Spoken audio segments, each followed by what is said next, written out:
dating Senador Bong Revilla. Yan yung mga accused personalities. Kaya sabi dito sa report ng Inquirer, 5 of the 6 accused in the Sandigan Bayan malversation case over an alleged ghost project in Bulacan have been taken into custody, including ex-Senator Bong Revilla. Sabi po ni DILG Secretary John B. Crimolia. Haharapin ko ito ng walang takot. At alam kong hindi ako pababayaan ng Diyos dahil wala po akong kasalanan dito. Hiningin ko lang. Okay. Ang nag-surrender o nahuli na rin ay si RJ Salvador Dumasig, Emilita Capistrano Watt as in J.U. Nagbabagang mga balita at pagtalakay sa mga isyu ng lipunan. Bulsa, opinyon, banat at paglalantad sa katotohanan. Bulsa, what you see is what you get. You decide. Ito po mga kababayan si Dante Maravillas. O, nasa custody na po ng ating mga authorities yung 5 of the 6 sa accused sa kasong malversation po. May relasyon po sa flood control project sa Bulacan. Sumurrender na kasi po kahapon si dating Senador Bong Revilla. Yan yung mga accused personalities. Kaya sabi dito sa report ng Inquirer, 5 of the 6 accused in the Sandigan Bayan malversation case over an alleged ghost project in Bulacan have been taken into custody, including ex-Senator Bong Revilla. Sabi po ni DILG Secretary John B. Crimolia. So ito yung statement ni Bong Revilla mga kababayan kahapon. Magandang gabi po mga kababayan. Mula sa Billionaire News mga kababayan. Na lumabas na yung aming warrant of arrest. Nakakalungkot po, parang wala yatang due process. Pero gano'n pa man, haharapin ko ito ng walang takot. At alam kong hindi ako pababayaan ng Diyos dahil wala po akong kasalanan dito. Hiningin ko lang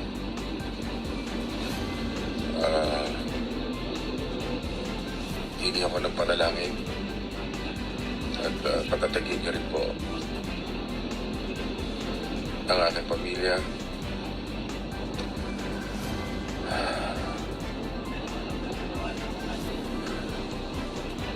Hindi ko po may paliwanag kung anong nararamdaman ko sa totoo lang. Napakasakit ko para sa akin at para sa aking pamilya.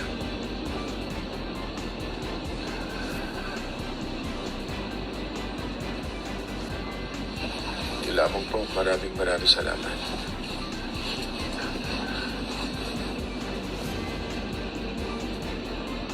Hindi ako papabayaan ng Diyos. Thank you po sa inyo lahat. Ito yung mga balita mga kababayan. Breaking news. Dating Senador Ramon Bong Revilla Jr. nasa Camp Crame na matapos ang nilabas na warrant of arrest. Sumurrender siya. Yan po. Ito yung mga reactions ng mga netizens. Hindi ka na nadala, sabi ni ID Pascua. Sabi ni Antonio Sia, here we go again. Sabi ni Rofina, asan si Jinggoy? Mga reactions sa mga netizens. Pero in fairness mga kababayan kay Bong Revilla, si Bong Revilla po, hindi siya tumatakas. Hindi tulad ni Bato. Ito yung totoong matapang eh. Tulad mga kababayan ni Laila de Lima, never na umiwas mga kababayan sa pagkakulong. In contrast, yung matapang na si Bato de la Rosa, wala pa man pong warrant of arrest na pinapakita mula sa ICC. Hanggang ngayon, hindi na po nagpakita. Pero nagamon siya noon. Make my day, Mr. Trillanes. Maski sumama ka pa sa pagpusa sa akin, walwal ka ng walwal, ngak-ngak ka ng ngak-ngak. Nagkwento lang mga kababayan si Boyeng Rimulya na nasilip ko niya. May warrant of arrest na, pero hanggang ngayon, wala pa man pong nakikitang warrant of arrest, hindi na po nag-attend ng sesyon. Kaya lumalabas, itong si Bong Revilla na isang artista na hindi man po nagyayabang na matapang siya, ipinapakita po dito sa kanyang mga aksyon na talagang ito yung totoong matapang. Inaharap ang mga akusasyon. Hindi po umiiwas. Hinaharap niya yung kaso. Kasi sabi niya po, wala man niya kung kasalanan. Di ba noon mga kababayan, nakulong na siya, pero nakalabas. Di ano niya, Mr. Maravillas ngayon, ang posibleng mangyari, yun ang statement niya, sabi ni Atty. Jesus Falsis. Nag-post siya 11 hours ago. Sabi ni Atty. Jesus Falsis, we should not let history repeat itself. Pinakulong ni Pinoy si Bong Revilla noon sa PDAF scam, pero pinalaya ng Sandigan Bayan under Duterte. Hindi dapat manalo si Sara Duterte dahil makakalaya yan for sure pag si Sara ang presidente sa 2028. May punto mga kababayan, itong si Atty. Jesus Falsis. Kaya dapat talaga hindi makaupo si Sara Duterte. Kasi pag nakaupo, malamang sa malamang, makakalabas muli itong si Bong Revilla. Pero kung halimbawa talagang wala man siyang sabit, makakalaya talaga siya pag walang sabit. Pero kung sabit, kailangan talagang panagutan ang accountability. So dito natin makikita mga kababayan ang sincerity ng ating Pangulong Bongbong Marcos. Ang kapartido po, kasama sa alyansa po si Bong Revilla. Pero tingnan ninyo, sabi ng ating Pangulo kung saan tayo dadalhin ng ebidensya. May nakitang ebidensya. Kaya nabuo yung kaso, mga kababayan. So tingnan na lang natin sa trial kung uobra ba, malakas ba yung kaso, malakas ba yung mga ebidensya. Yun po yung ating ihintayin. Kasama yan sa due process, mga kababayan. Pero sabi nga natin, dito pinapakita, walang sinasanto po yung ating administrasyon. So ngayon po, may big fish nang nakakulong. Kasi ayaw ninyong tanggapin na yung mga diskaya hindi big fish. Kasi ang gusto ninyo, dapat niya may senador. So may isa ng senador na nakakulong ngayon kasi si Bong Revilla sumurrender agad. So ang tanong, asa na si Jinggoy? Hintayin natin kung susunod na si Jinggoy. May iba pang mga senador na na-implicate dito other than si Jinggoy at saka si Bong Revilla. Nandyan din mga kababayan si Joel Villanueva, Chis Escudero, si Mark Villar. Ito yung mga unang napangalanan. Pati nga si Grace po, saka si Binay. Si Nancy Binay, mga kababayan. At yung iba pang mga senador, tulad po ni Bongo, may mga isinasagawa pa po na mga investigasyon. So kailangang hintayin natin ang case build-up at mga testimonies sa ginagawa mga kababayan na investigasyon ng ating gobyerno. So ito yung press con mga kababayan ni DILG Secretary John D. Crimolia. General Nartates and So ngayon, pagkatapos ng lahat ng bagay na to, inayos namin na lahat ng firearms licenses niya. Pinasurrender namin ng mga long firearms dito sa Camp Crame. And we are now ready to bring him to the Sandigan Bayan kung saan sila ang magdidesisyon kung saan siya ididitin. Wala na po sa kamay namin yan. But safe to say, dito po sa Camp Crame ay isasara na namin yung custodial unit dahil doon nilalagay ang bagong headquarters ng itong building na to. May gagawa ng bagong headquarters So yun ang napili site. So it's about to be condemned and so bahala na ang Sandigan kung saan siya ilalagay. Any questions? Lea Ilagan. Dadagdag ko pa. Out of the 6 other accused, 5 ang nasa custody na ng pinagaling sa DPWH. Isa na lang ang malapit na namin mahuli. Alam na namin kung nasaan siya. So, ayun. Okay. Questions? Lea Ilagan from UNTV.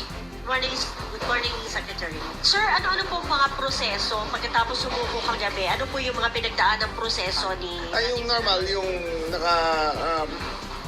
medical check-up, yung picture siya, yung height niya, profile, yung mugshot, lahat yan.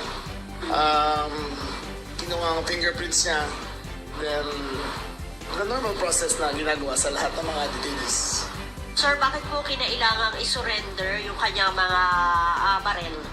Kasi he is no longer entitled to own and operate the firearm. Kasi dalawa yan license to own and possess, tas yung license for the firearm. Since he will be detained, he will no longer be able to be in possession of those firearms. Kung hindi niya surrender kasi yan, in danger siya sa mga raids sa loose firearms. Kasi ang re-registration personal yan hindi niya rin magawa yun. So it's better na i-surrender niya na yung mga firearms niya. Sir, sino po yung isa na lang na malapit ng mahuli? Paano? Kung isa na dito lang.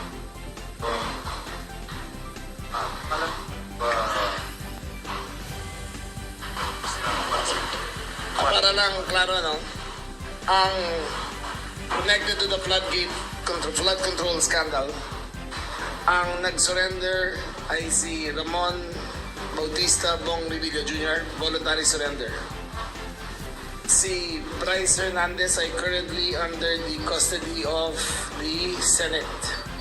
Si JP Mendoza, ganun din. Itong... Sa JP naman siya. Ito yung mga nahuli natin. Nahuli na natin. Okay. Ang nag-surrender o nahuli na rin ay si RJ Salvador Dumasig, Emilita Capistrano Watt, Watt as in J-U-A-T, Cristina May del Rosario Pineda, nahuli siya sa may Sagada. Tumangkang siyang tumakas at nahuli siya. At isa na lang ang natitira si Juanito Coronel Mendoza na malapit na rin namin matrack at makuha. Sir, last question na lang po. Dahil Si Juan na lang pala naiwan. Yung Juanito Coronel nahuli na. O yung Juan na lang pala naiwan. wala lang Mendoza. Sir, dahil sinabi nyo na parang hindi na maaari doon sa custodial facility, ibig sabihin hindi na ito magiging kasama sa magiging option ng korte. Hindi na pwede. Mr. Alfred Dalizon from People's Journal. Yes, Sir, morning. Sir, napakatagal na yung palaging custodial center. Pinagkukulungan ng mga ex-presidents, senators, mga generals. What made you decide na this time sa iba na It's not my decision. It's up for demolition. So it's up for demolition anytime this month. Kinukuha na namin yung certificate sa DPWH na condemn the building. The building is very old. At maglalagay kasi may budget ang PNP na magtayo ng bagong headquarters na hindi na kasi kasya dito So magtatayo ng bagong building at doon ang proposed site ng bagong building nila. Your questions, please. Okay, sir. Ang pinakamalapit kasi dito is Payatas, Bikutan, and Karingal. So depende yan sa appreciation ng court kung saan siya ilalagay. Sir, last question. Sir, yung lahat ng detention facilities na yon under sa iyo rin, sir. Yes, GNP na. yes. Hindi, PGNP tsaka PNP. Yes, Dalawa sila. yung assurance nyo lang sa public na there will be no special treatment, There will be no special treatment. Wala air talaga. conditioning system, and Wala talaga. Kahit puntahan nyo ngayon, walang air conditioning system doon Wala talaga. Sir, Bea po from Bomba Radio Philippines, sir. Regarding lang po kay Mr. Charlie Atong Ang, kasi parang pinuna po ni Atty. Rowena Gonzon yung 10 million na pabuya natin, no? Dun sa paghahanap sa kanya. So, sabi po niya, alam na po ng pulis talaga dahil matagal na pong naka-surveillance ang DILG as well as the PNP doon kay Atong Ang. And yung 10 million daw po ay paghahatian lamang po ng mga pulis dahil alam naman na po nila. At kunwari lang daw po na... That's a very unfair statement. Yes po. Kung alam ko lang yun, it is to my interest na makuha siya kagad. Ako naglagay ng bounty yun mula sa funds ng office ko. Ba't ko pa gagawa ng drama yan, di ba? Ay, hindi mo na kumakarte yung tao Kukunin ko yan as soon as I can. Sir, ano na lang po yung masasabi niyo dun sa mga taong nagbabato ng mga issue na ganito regarding dun sa... Well, nakatatlong rate na kami in the last 2 days. 3 separate places na may informants nagsabi, all negative. So, we are actively pursuing him kung saan. Meron pang 4 other locations kaming minamatay the next 2 days na pupuntahan rin namin. Thank you, sir. No more Nakita ninyo, malalaking tao na po na sabit sa kung ano-ano mga krimen. Talagang seryoso, including Atong Ang. Seryoso po ang Marcos administration. Lahat ng mga sangkot sa kung ano-ano mga krimen ay dapat sila iharap sa batas, iharap sa husgado. So yan ang sinasabi nilang weak leader. pahiya kayo ngayon. Lahat ng mga critics ng gobyerno ng Marcos administration. So makikita natin dito kung gaano kaseryoso ang ating Pangulo na iharap sa hustisya ang lahat ng mga sangkot sa kung ano-anong mga kaso, lalo na po dito sa flood control scandal. So intayin lang po ninyo yung iba pang mga big fish. Pasasaat, mahuhulog sila mga kababayan sa hawla at bibigyan sila ng pagkakataon to defend themselves in court. Walang shortcut po dito mga kababayan. Strictly, ino-observe po kasi yung due process. Tama po? Kaya malamang nanginginig na yung lahat ng mga sangkot sa mga anomalya. It is just a matter of time. Kaya gusto nilang tanggalin yung ating Pangulo para makatakas sila mga kababayan sa kanilang pananagutan sa batas. Yan ang malinaw po. Pero sige lang, mag-file pa kayo ng impeachment laban sa ating Pangulo.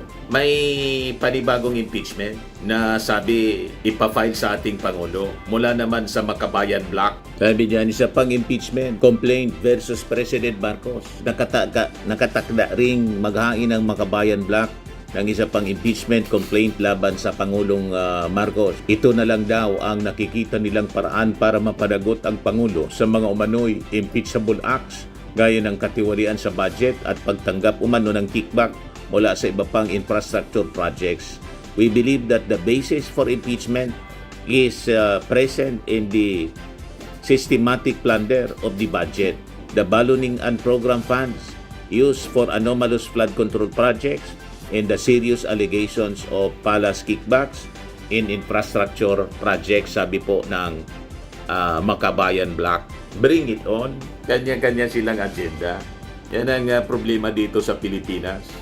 Kung sino pa yung lumalaban sa korupsyon, yan ang gusto nilang tanggalin. But anyway, ganyan talaga. Parte yan ng demokrasya. Sige lang, welcome yan sa ating palasyo, sa ating Pangulo.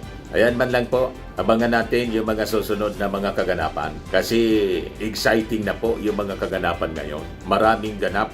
Ako po si Dante Maravillas. Bye-bye po. God bless. Firmax Firming and Lifting Cream, pinapahid po sa mga pulses in affected area. Mainam po sa paninigas ng mga kasukasuan.